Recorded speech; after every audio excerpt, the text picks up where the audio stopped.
So guys यहाँ पे मुझे अपने एक सब्सक्राइबर ने यहाँ पे एक स्क्रीनशॉट भेजा है और पूछा है कि बेसिकली ये पैसा जो उनके अकाउंट में आया है डीबीटी के थ्रू आया है, डीबीटी गवर्नमेंट, तो क्या होता है। तो इस वीडियो में मैं आपको यही बताऊंगा डीबीटी गवर्नमेंट क्या होता है और डीबीटी के थ्रू अगर आपको अपने अकाउंट में पैसा मिले तो ये पैसा मतलब कहाँ से आया, क्यों आया और किस वजह से आया, ये पैसा आपको किन किन कारणों की वजह से और कहाँ से आया होगा वो जानेंगे।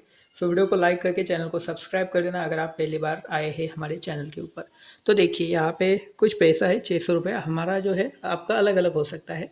बेसिकली डीबीटी क्या होता है, गवर्नमेंट पेमेंट आपको मिलती क्यों है, वो अगर मैं आपको आसान भाषा में समझाने की कोशिश करूँगी तो गवर्नमेंट की तरफ से पेंशन हो सकता है आपका, स्कॉलरशिप हो सकता है आपका, आप कोई गवर्नमेंट की पॉलिसी ले रखे हो, सिर्फ गवर्नमेंट की हो सकता है, आपका कोई मतलब आपको पैसे गवर्नमेंट की तरफ से मिलने वाले हो, जो भी अलग अलग है तो वो डीबीटी के जो है माध्यम से आते हैं। मतलब पैसा गवर्नमेंट जब भी कोई पैसा हमें देता है तो वो डीबीटी से ही देता है। ठीक है, पहले क्या होता था कि हमें जो पैसा है वो डायरेक्टली अकाउंट में मिलता था, लेकिन डीबीटी का मतलब होता है कि वायर, डीबीटी का मतलब एक तरीके से एक बार में सभी लोगों के अकाउंट में एक साथ पैसा चला जाता है, उसे डीबीटी कहा जाता है। तो आपका मोबाइल नंबर और आधार नंबर जहाँ पर भी जिस बैंक में लिंक होगा उस पर वो पैसा सेंड होता है। ठीक है, आपका आधार और बैंक एक दूसरे के साथ लिंक हो तो उसमें चला जाता है।